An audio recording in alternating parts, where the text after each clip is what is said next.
السلام عليكم ورحمة الله وبركاته. الحمد لله رب الأرض والسماء، جعل العلماء ورثة الأنبياء، ونشهد أن لا إله إلا الله، ونشهد أن نبينا محمد رسول الله صلى الله وسلم وبارك عليه وعلى آله وصحبه ومن والاه. أما بعد فأوصيكم عباد الله بنفسي بتقوى الله. قال جل في علاه: واتقوا الله ويعلمكم الله والله بكل شيء عليم. ഏറെ സ്നേഹം നിറഞ്ഞ സഹോദരന്മാരെ, സഹോദരിമാരെ, അള്ളാഹുവിൻ്റെ വിധിവിലക്കുകൾക്കനുസരിച്ച് ജീവിക്കണമെന്ന് ഈ സംസാരത്തിൻ്റെ തുടക്കത്തിൽ ഓരോരുത്തരെയും ഓർമ്മിപ്പിക്കുകയാണ്, വസിയത്ത് നൽകുകയാണ്. തഖ്വയോടുകൂടിയുള്ള ഒരു ജീവിതം അള്ളാഹു നമുക്ക് സമ്മാനിക്കുമാറാവട്ടെ. തഖ്വയോടുകൂടി ജീവിക്കുന്ന ആളുകൾക്ക് അള്ളാഹു അറിവ് നൽകുമെന്നാണ്. ആ അറിവ് മഹത്തരമാണ്, ഏറെ ശ്രേഷ്ഠകരമായ കാര്യമാണ്. പക്ഷെ അറിവ് കിട്ടണമെങ്കിൽ ജീവിതത്തിൽ നല്ല ഭക്തി ഉണ്ടാവണം. അതാണ് നമ്മൾ കേട്ട സൂറത്തുൽ ബഖറയിലെ 282 ആയത്ത്, വത്തഖുല്ലാഹ്, നിങ്ങൾ അള്ളാഹുവിൽ ഭക്തിയുള്ളവരാവുക. വയുഅല്ലിമുക്കുമുല്ലാഹ്, അള്ളാഹു നിങ്ങളെ പഠിപ്പിക്കും, അള്ളാഹു നിങ്ങൾക്ക് അറിവ് നൽകും. വല്ലാഹു ബികുല്ലി ഷൈഇൻ അലീം, എല്ലാ കാര്യത്തെ സംബന്ധിച്ചും അങ്ങേയറ്റം അറിവുള്ളവൻ അള്ളാഹുവാൻ. ആ സൗഭാഗ്യരിൽ പടച്ചറബ് നമ്മൾ ഉൾപ്പെടുത്തട്ടെ. തിരുനബി സല്ലല്ലാഹു അലൈഹി വസല്ലമയെ ഒരുപാട് സ്നേഹിക്കുന്ന, പ്രവാചകചര്യയെ പരമാവധി മുറുകെ പിടിക്കുന്ന ഏറ്റവും നല്ല വിശ്വാസികൾ, ലോകത്തെ ഏറ്റവും വലിയ അനുഗ്രഹീതരാൻ. റബീഉൽ അവ്വൽ മാസം കടന്നു വരുമ്പോൾ നബി സല്ലല്ലാഹു അലൈഹി വസല്ലമയെ സംബന്ധിച്ചുള്ള സംസാരങ്ങൾ ധാരാളം നമ്മൾ കേൾക്കാറുണ്ട്. ഒരായുഷ്കാലം മുഴുവൻ, ഒരു അള്ളാഹു തന്ന ആയുഷ് മുഴുവൻ നബി സല്ലല്ലാഹു അലൈഹി വസല്ലമയുടെ ഓർമ്മകളുമായി, പ്രവാചകൻ സല്ലല്ലാഹു അലൈഹി വസല്ലമയുടെ ചര്യകളുമായി, നബി സ്നേഹവുമായി കഴിയുന്നവനാണ് സത്യവിശ്വാസി. കാരണം അല്ലാഹു സുബ്ഹാനഹു തആല സന്തോഷ വാർത്തയായി, ഏറ്റവും നല്ല താക്കീതുകാരനായി, സാക്ഷിയായി നബി സല്ലല്ലാഹു അലൈഹി വസല്ലമയെ നമുക്ക് സമ്മാനിച്ചു, ഈ ലോകത്തേക്ക് പറഞ്ഞയച്ചു. അത് അള്ളാഹുവിൽ വിശ്വസിക്കാനും, ആ അള്ളാഹുവിൻ്റെ ദൂതനെ പ്രവാചകൻ സല്ലല്ലാഹു അലൈഹി വസല്ലമയെ അനുസരിക്കാനും, അത് മുഖേന അള്ളാഹുവിനെ സഹായിക്കാനും, അള്ളാഹുവിനെ ആദരിക്കാനും, അള്ളാഹുവിനെ തസ്ബീഹ് ചെയ്യാനും, രാവും പകലും അള്ളാഹുവിനെ ഓർക്കാനും വേണ്ടിയാണ് എന്നാണ്. അള്ളാഹുവിനെ സഹായിക്കുക എന്ന് പറയുന്നത് വിശുദ്ധ ഖുർആനിലായി തദാൻ ലിതുഅ്മിനു ബില്ലാഹി വറസൂലിഹി വതുഅസ്സിറൂഹു, അള്ളാഹുവിനെ നിങ്ങൾ സഹായിക്കുക എന്നതുകൊണ്ട് ഉദ്ദേശം അള്ളാഹുവിൻ്റെ കൽപ്പനകൾ അനുസരിച്ച് ജീവിക്കുക എന്നാണ്. വതുവഖിറൂഹു, അള്ളാഹുവിൻ്റെ കൽപ്പനകളെ മാനിക്കുക എന്നാണ്. വതുസബ്ബിഹൂഹു, അള്ളാഹുവിനെ തസ്ബീഹ് ചെയ്യുക എന്നാണ്. ബുക്റത്തൻ വഅസീല, നബിയെ അള്ളാഹു സുബ്ഹാനഹു തആല നമുക്ക് തന്ന സൗഭാഗ്യത്തെ ഓർമ്മിപ്പിച്ചുകൊണ്ട് അള്ളാഹു അവിടെ ഉണർത്തിയായിത്തതാൻ. അള്ളാഹു സുബ്ഹാനഹു തആല അതിനെ ഓർക്കുന്നവരിൽ നമ്മൾ ഉൾപ്പെടുത്തട്ടെ. നബി സല്ലല്ലാഹു അലൈഹി വസല്ലമയെ സ്നേഹിക്കുന്ന ഒരാൾ നബി സല്ലല്ലാഹു അലൈഹി വസല്ലമയുടെ ഹദീസുകളെ വല്ലാതെ ഇഷ്ടപ്പെടും. ആ ഹദീസുകൾക്ക് വേണ്ടി അയാളുടെ ആയുസ്സ് അയാൾ ചെലവഴിക്കും.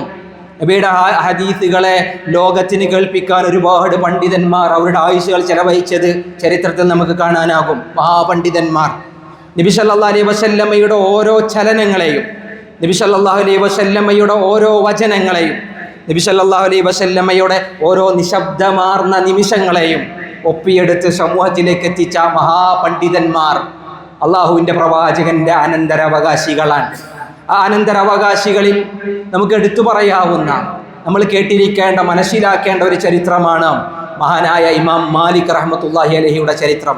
ഹദീസ് ക്രോഡീകരണ ചരിത്രങ്ങളിൽ ഏറെ ശ്രദ്ധേയനാണല്ലോ ഇമാം മാലിക് റഹ്മത്തുള്ളാഹി അലൈഹി. ഇമാമു ദാരിൽ ഹിജ്റ, ഇമാമു ആലിമുൽ മദീനത്തിൽ മുനവ്വറ, ഒരുപാട് പേരുകളാൽ കീർത്തിയുള്ള ഇമാം മാലിക് റഹ്മത്തുള്ളാഹി അലൈഹി. മാലിക് ഇബ്നു അനസ് റഹിമഹുല്ലാഹ്, ഇമാം ഇബ്നു അബ്ദുൽ ബർ റഹ്മത്തുള്ളാഹി അലൈഹി രേഖപ്പെടുത്തി, ഇദാ ദുക്കിറൽ ഉലമാ, പണ്ഡിതന്മാർ എന്ന് ഒരാളുടെ ഇടയിൽ പറയപ്പെട്ടാൽ ഫമാലികുൻ നജ്ം, ഇമാം മാലിക് താരമാണ്.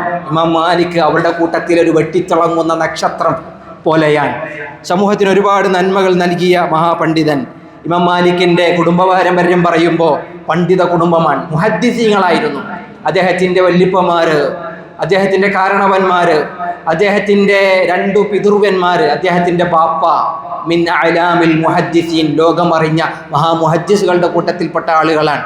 അഥവാ ഇസ്ലാമികമായ വിജ്ഞാനത്തോട് ദാഹവും ഇസ്ലാമികമായ വിജ്ഞാനത്തോട് ആദരവും അതിനോടുള്ള ഇഷ്ടവുമൊക്കെ ഉണ്ടാകുമ്പോൾ തങ്ങളുടെ മക്കളിൽ അത് കാണാൻ കഴിയുമെന്നുള്ളത് അദ്ദേഹത്തിൻ്റെ കുടുംബ പാരമ്പര്യം നമ്മൾ ഓർമ്മിപ്പിക്കുന്നതാണ്.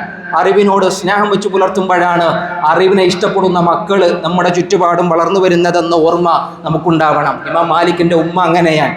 ഇമാം മാലിക് ചെറുപ്പത്തിൽ അറിവന്വേഷിച്ചിറങ്ങുമ്പോൾ എനിക്ക് അറിവ് തേടി പോകണമെന്ന് പറഞ്ഞപ്പോൾ ഉമ്മ അദ്ദേഹത്തെ വിളിക്കുകയാണ്, ചാൽ മോനെ വാ, ഫൽബസ് സിയാബൽ ഇൽം, അറിവുള്ള ആളുകളുടെ അഥവാ അറിവന്വേഷിച്ചിറങ്ങുന്നവൻ്റെ അടയാളമുണ്ടാകുന്ന കുപ്പായമണിയുക, അഥവാ നല്ല വൃത്തിയുള്ള വസ്ത്രം ധരിക്കും മോനെ. എന്നിട്ട് ഉമ്മ നല്ല വസ്ത്രവും ധരിച്ച്, കിട്ടാവുന്നതിൽ നല്ല വസ്ത്രവും ധരിപ്പിച്ച് മകനെ ഹദീസിൻ്റെ സദസ്സുകളിലേക്ക്, വിശുദ്ധ ഖുർആനിൻ്റെ വിരുന്നുകളിലേക്ക് പറഞ്ഞയക്കാറുണ്ടായിരുന്നു. ഇദ്ഹബ് മോനെ, നീ പോ, ഫക്തുബുൽ ഇൽമ, അറിവുകളെ എഴുതി വെക്ക്, പഠിപ്പിക്കുക. മക്കളോട് പറയാം, നീയും പഠിക്കാൻ വേണ്ടി മക്കളെ പറഞ്ഞേക്കാൻ. അതുകൊണ്ടാണ് ലോകത്തിന് ഇമാം മാലിക്കിനെ കിട്ടിയത് എന്ന് നമുക്കറിയാം. അങ്ങനെ ഏറ്റവും നല്ല സോഴ്സുകളിൽ നിന്ന്, കറകളഞ്ഞ പണ്ഡിതന്മാരിൽ നിന്ന്, നല്ല ആദർശമുള്ള പണ്ഡിതന്മാരിലേക്കാണ് ഇമാം മാലിക്കിൻ്റെ ഉമ്മ മകനെ പറഞ്ഞു വിട്ടത് എന്നുള്ളതും നമ്മൾ ഗൗരവത്തിൽ മനസ്സിലാക്കേണ്ട കാര്യമാണ്. എല്ലാവർക്കുമല്ല പറഞ്ഞേക്കാം, നല്ല അറിവുള്ള, നല്ല സംശുദ്ധമായ അറിവുള്ള പണ്ഡിതരിലേക്ക് മക്കളെ പറഞ്ഞയക്കുക.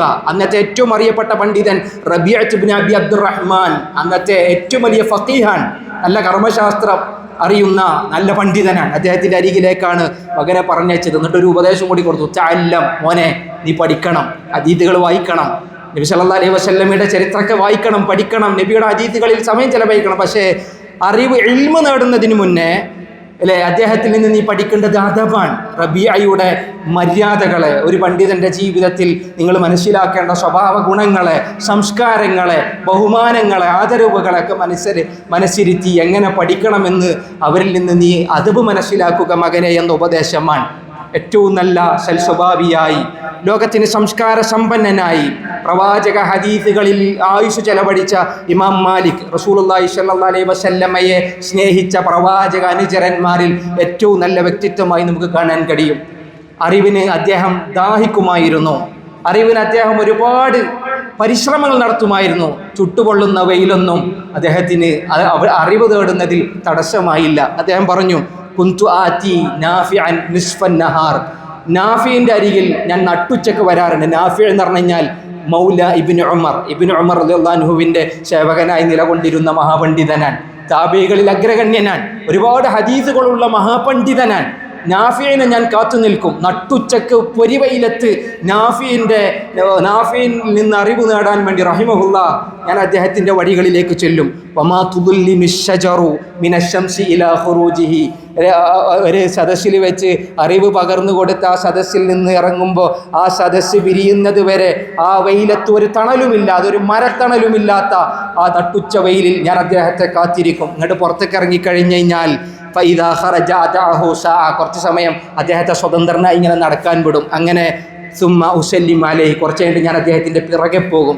സദസ്സിൽ നിന്ന് കിട്ടിയത് പോരാ, അത് കഴിഞ്ഞിട്ട് വീണ്ടും അദ്ദേഹത്തിൻ്റെ പിറകെ പോകും. എന്നിട്ട് ഞാൻ സലാം പറയും, അസ്സലാമു അലൈക്കും എന്ന് പറഞ്ഞിട്ട് ഞാൻ ചോദിക്കും, കൈഫ ഖാല ഇബ്നു ഉമർ കദാ വ കദാ, ഇന്ന ഹദീസിനകളെ സംബന്ധിച്ച് അബ്ദുല്ലാഹി ഇബ്നു ഉമർ എന്താ പറഞ്ഞത്, അതെപ്രകാരമാണ്, അതെങ്ങനെയാണോ ഇങ്ങനെയാണോ ചോദിച്ചറിഞ്ഞ് അറിവിനെങ്ങനെ പെറുക്കിയെടുത്തിരുന്ന, അറിവിനെ വല്ലാതെ അദ്ദേഹത്തിൽ നിന്ന് വലിച്ചെടുത്തിരുന്ന ഒരു സ്വഭാവം, അവിടെ ഒരിക്കലും അത്യുഷ്ണമോ അതിശൈത്യമോ അദ്ദേഹത്തെ തളർത്തിയിരുന്നില്ല എന്ന് പറയുമ്പോൾ അവരുടെ ആവേശവും അറിവിനോടുണ്ടായിരുന്ന അവരുടെ ആ ഒരു അമാനത്തുകളോടുണ്ടായിരുന്ന പ്രതിബദ്ധതയും പ്രിയപ്പെട്ടവരെ പ്രവാചക സ്നേഹികൾ എന്ന നിലയ്ക്ക് നമ്മൾ മനസ്സിലുണ്ടാവേണ്ടതാണ്. നബി സ്നേഹം വാദോരാതെങ്ങനെ നമ്മൾ പറയാറുണ്ട്. പക്ഷെ നബി സ്നേഹം കറകളഞ്ഞതാണെങ്കിൽ പ്രവാചക ഹദീസുകൾക്ക് വേണ്ടി നമ്മുടെ ആയുസ്സിൽ നമ്മൾ എത്ര സമയം ചെലവഴിക്കുന്നു, നമ്മുടെ ആയുസ്സിൽ പ്രവാചക ഹദീസുകൾക്ക് വേണ്ടി പഠനത്തിനു വേണ്ടി, പ്രവാചക ഹദീസുകളിൽ ഗവേഷണം നടത്തുന്നതിന് വേണ്ടി, അതിനെ ജീവിതത്തിൽ പകർത്തുന്നതിന് വേണ്ടി നമ്മൾ എത്രമാത്രം ആത്മാർത്ഥത കാണിക്കുന്നു എന്നാണ് ഈ സംഭവങ്ങൾ നമ്മൾ ഓർമ്മിപ്പിക്കുന്നത്. നബി സല്ലല്ലാഹു അലൈഹി വസല്ലമയിൽ നിന്ന് ധാരാളം ഹദീസുകൾ കേട്ട ഇമാം മാലിക് 21-ാമത്തെ വയസ്സ് മുതൽ ആ നാടറിയുന്ന ഒരു വലിയ മുഫ്തിയായിരുന്നു. ആളുകൾക്ക് ഇങ്ങനെ ഫത്വകൾ നൽകും. ദീനിനെ സംബന്ധിച്ച് ഇങ്ങനെ പറഞ്ഞു കൊടുക്കും. ചോദിച്ചു വരുന്ന ആളുകൾക്കെല്ലാം കൃത്യമായി മറുപടികൾ നൽകും. ഏതെങ്കിലും ഒരു ഹദീസ് ഉദ്ധരിക്കുമ്പോൾ സംശയം വന്നാൽ ആ ഹദീസിൻ്റെ ആദ്യമാകും മുതൽ അവസാനം വരെ അദ്ദേഹം ആ സദസ്സുകളിൽ പറഞ്ഞു പോകുമായിരുന്നു. കാരണം അത് ഹദീസിനോടുള്ള ഇഷ്ടമാണ്. ഹദീസ് പറയാൻ അദ്ദേഹം ഇരുന്നാൽ, ഒരു ഹദീസിൻ്റെ സദസ്സിലേക്ക് അദ്ദേഹം വന്നാൽ അദ്ദേഹം കുളിക്കുമായിരുന്നു. കുളിക്കുക മാത്രമല്ല, നല്ല വസ്ത്രമെടുക്കും. ആ വസ്ത്രത്തിൽ അത്തറും പൂശിയിട്ട് നല്ല സുഗന്ധദ്രവ്യവും പൂശിയിട്ട് അദ്ദേഹം സദസ്സിൽ വന്നിരിക്കും. ഹദീസുകളോടുള്ള ആദരവാൻ, പ്രവാചകരോടുള്ള സ്നേഹമാൻ, നബി വർത്തമാനങ്ങളോടുള്ള ഇഷ്ടമാൻ. എന്നിട്ട് പറയും, അള്ളാഹുവിൻ്റെ ദാസൻ്റെ മേലിൽ ഒരു നിഅമത്തിന്റെ അടയാളം ഉണ്ടാകുന്നത് അള്ളാഹുവിന് ഇഷ്ടമാണ്. ഏറ്റവും നല്ല നിഅമത്താണ് പ്രവാചക വചനങ്ങളെ കേൾക്കുകയും അത് പഠിക്കുകയും ചെയ്യുക എന്നുള്ളത്. അതിനുവേണ്ടി ഞാൻ ഇറങ്ങുമ്പോൾ എൻ്റെ ദേഹത്ത് അതിൻ്റെ അടയാളം വേണ്ടേ? ഞാൻ ആ അടയാളമാണ് സ്വീകരിച്ചതെന്നാണ്. അതാണ് പണ്ഡിതന്മാർ, അതാണ് അറിവുള്ള മുൻഗാമികൾ. അവരുടെ ജീവിതത്തിൽ വലിയ മാതൃകകളുണ്ട്. അവർ അവരുടെ വിദ്യാർത്ഥി തലമുറക്ക് നൽകിയ ഉപദേശങ്ങളുണ്ട്. ആ ഉപദേശങ്ങളെ നെഞ്ചോട് ചേർക്കുക. അദ്ദേഹം പറഞ്ഞു, ഹഖ്കുൻ അലാ മൻ തലബൽ ഇൽമ യകൂന ലഹു വഖാർ.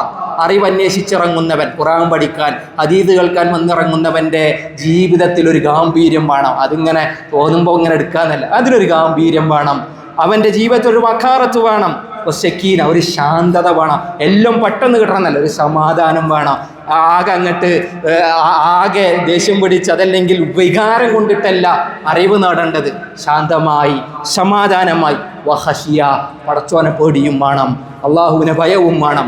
അതൊരു വിദ്യാർത്ഥിയുടെ അടയാളമാണ്. അദ്ദേഹത്തിൻ്റെ അറിവിൻ്റെ സദസ്സുകൾ അങ്ങനെയാണ്. തിങ്ങി നിറയുന്ന ഹദീസ് പഠിതാക്കളാൽ. ഇമാം മാലിക്കിൻ്റെ മദീനയിലെ സദസ്സുകളെ സംബന്ധിച്ച് പ്രിയപ്പെട്ടവരെ നമുക്ക് കാണാം, വിദ്യാർത്ഥികൾക്ക് നൽകുന്ന ഒരു ഉപദേശം കൂടിയുണ്ട്. നമ്മൾ ഇന്ന് കോറിയിടണം. അൽ ജിദ, ഒരിക്കലും എന്ത് ചെയ്യാൻ പാടില്ല, തർക്കം പാടില്ല. അറിവിൻ്റെ വിഷയത്തിൽ തർക്കിക്കരുത്. ആളുകളോട് വെറുതെ അറിവിൻ്റെ വിഷയത്തിൽ തർക്കിക്കാൻ നിൽക്കരുത്. കാരണം തർക്കവാസന ഉടലെടുത്താൽ യദ്ഹബു ബിനൂരിൽ ഇൽമി മിൻ ഖൽബിൽ അബ്ദ്, ഒരു അടിമയുടെ ഹൃദയത്തിൽ നിന്ന് അറിവിൻ്റെ പ്രകാശം കെട്ടടങ്ങിപ്പോകും. വെറുതെ ഇങ്ങനെ തർക്കിക്കാനല്ല അറിവ് നേടേണ്ടത്, നേരെമറിച്ച് ജീവിതത്തെ പ്രഭ പോലെ പ്രകാശമായി നിരത്താനാണ്. അതാണ് ഒരു വിദ്യാർത്ഥിക്ക് ഉണ്ടാവേണ്ടത്. നബിയുടെ ഹദീസ് കേട്ടാൽ ഒരിക്കലും ഒച്ചപ്പാടുണ്ടാക്കരുത്, തൻ്റെ ശബ്ദമുയർത്തരുത്. കാരണം നബിയുടെ അരികത്ത് വെച്ച് ശബ്ദമുയർത്തുന്നത് മര്യാദ കേടാൻ. അത് നബിയുടെ ഹദീസ് കേൾക്കുമ്പോഴും ആ മര്യാദയെ സ്വീകരിച്ച് മര്യാദകേടില്ലാത്ത, ശബ്ദമുയർത്താത്ത, തർക്കിക്കാത്ത, കുതർക്കമില്ലാത്ത രീതിയിൽ നബി വർത്തമാനങ്ങളെ കാതോർക്കുക എന്നുള്ളത് അദ്ദേഹത്തിൻ്റെ ഉപദേശമാണ്. അല്ലാഹു സുബ്ഹാനഹു വ തആല ഈ വാക്കുകളെ വിലമതിക്കുന്ന ഏറ്റവും നല്ല കറകളഞ്ഞ പ്രവാചക സ്നേഹികളിൽ നമ്മൾ ഉൾപ്പെടുത്തി അനുഗ്രഹിക്കുമാറാവട്ടെ. യാ അയ്യുഹല്ലദീന ആമനു അത്തിഉല്ലാഹ വ അത്തിഉർ റസൂൽ.